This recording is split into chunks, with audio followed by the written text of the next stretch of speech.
Hey there, I'm Mark from Spectrum Pulse, and today we've got the newest project from Kesha, period. This might sound bad, but at least from my perspective, I think it has to be said, Kesha is an icon of modern pop music, but probably not for the reasons that she should be. Now, this is coming from someone who's been a diehard Kesha fan since Cannibal, who thinks that she's made some of the best hit songs of the 2010s, but also did so while leaping across genres with killer hooks and huge personality, proving to be experimental and challenging in her own right with Gag Order in 2023, which wasn't just one of the best albums of that year, but also one of its most harrowing. And it seems like at long last, she's free, away from Dr. Luke, away from Kemosabe mismanaging her career, her influence cemented among the pop stars of today, a massive net positive.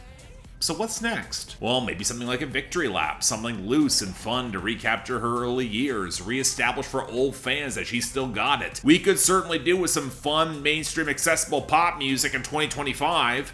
And thus, with Period, well, it's a bit of a quandary, because not only does it feel like a slightly weaker, somewhat transitional Kesha album compared to her best, it's also probably her least interesting album in terms of content or production. It's more polished and streamlined than High Road, but I'm not really sure that works for her benefit. Part of this is that Kesha's wild creativity is gonna lead her down weirder rabbit holes. I might not have loved Joyride, which is also on this album, with that squonking accordion around the rollicking groove, but it did kind of grow on me. And even if the experiments don't work, I would prefer to hear Kesha attempting them with a bass line of huge personality and a terrific voice to set the floor. I might be able to buy in. And going back to that initial statement of Kesha being iconic, for me it was rooted in her cross-pollination of genres that made her so strident and unique and flavorful. Psychedelic rock, touches of country, and especially punk, which gave her intensity and electropop a certain ragged edge. She certainly had the following of the queer, pop diva dance community, but that was only one asset of her sound, and yet it's what Period prioritizes more than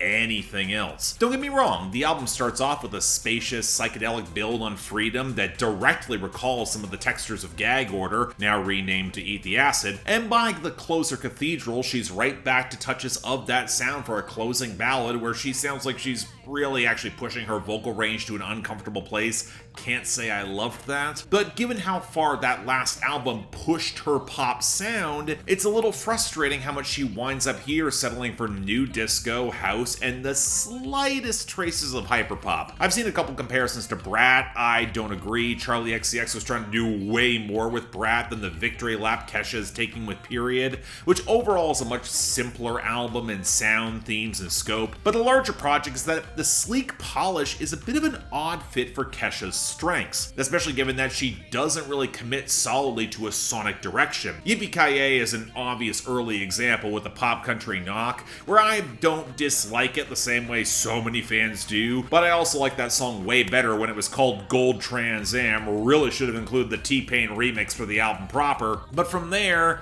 a lot of the pop Kesha's bringing doesn't really have much in the way of organic texture or much brash uniqueness. Red Flag might have its stuttering, up-tempo two-step pulse with all the metallic, tinny effects around that groove. Gotta be honest, probably the best song on the album, certainly the best hook, with all the weedy effects splashing over the Hudson Mohawk-produced glow that really could have afforded to go harder, especially on that hook, as well as Delusional, which did wind up growing on me minus the horrible AI album art, and The One has its flashy synth horns, but the underwhelming bassy new disco cuts like Love Forever and Boy Crazy, they sound like Dua Lipa leftovers, and none of it flatters Kesha's persona. The best is probably the understated Too Hard as a somber breakup ballad, but again, not saying much. But this is where we have to swerve around, talk about lyrics and themes. And you know, on the surface, I get what this album is trying to do. Again, snapshot of freedom, a victory lap, finally able to close the door on a traumatic past with that joyous sound coming out on top. And yet it's also interesting how many breakup songs are strewn across the album,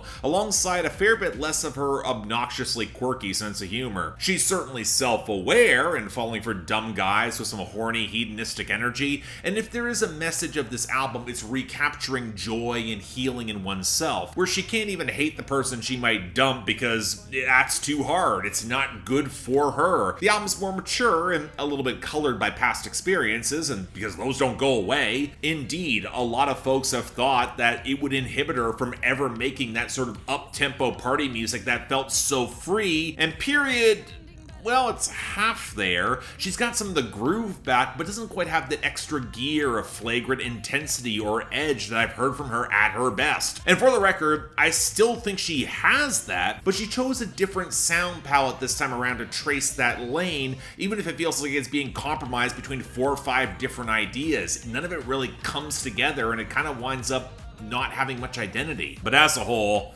I go back to the statement of Kesha being iconic, because for as much as it might be tied to a very specific club-ready environment for pop stan culture, Period feels like it's trying to serve only that audience, and it kind of winds up undercooked as a whole. There's more flavors of Kesha, and given how fickle that audience can be, it strikes me as a pretty grave misstep. The album's got moments and songs that I would recommend. Kesha's still a tremendous performer who can write one hell of a hook, and the polish is certainly an upgrade compared to a lot of the mixing issues of High Road, but that album also had Raising Hell and Resentment as individual songs that stood out way more. The harshest indictment I have of Period is that a fair few of these pop songs just don't feel as distinct or as special as I know Kesha can deliver at her best. It's a fun listen, sure, will probably work a lot better when she goes on tour, because a lot of her live arrangements have more guitar-backed intensity, she'll sound more raw, but the album as a whole feels transitional and probably her least essential. Given that she's independent now, we'll probably hear a lot more from her soon.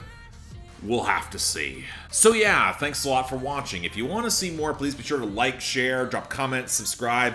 Look, if you can't tell I am disappointed by this, I really wanted to love this album. I just don't think it's there. I don't think that enough of the quality really stands out. A lot of these songs don't feel that distinct, and while tracks like Joyride and Delusional did grow on me, I wouldn't put them near her best off of Warrior or Rainbow or Gag Order. I know what Kesha can be at her peak, and I'm not going to say it's treading water, but it is a victory lap, for better and for worse. But hey, leave your comments down there below. I'm curious where the diehard Kesha fans will come out, because again, I'm one of them. I've done multiple long-form videos talking about her and her career. Beyond that, though, anything else I might be able to do to improve my presentation, I'm all ears. And if y'all want to get involved in helping support the channel, get albums onto my schedule, or just yell at me on my Discord, link to Patreon and YouTube memberships are right over there. Once again, don't feel obligated. Tough times out there, but the option's available. Till then, I'm Mark, you're watching Spectrum Pulse, and I'll see you next time.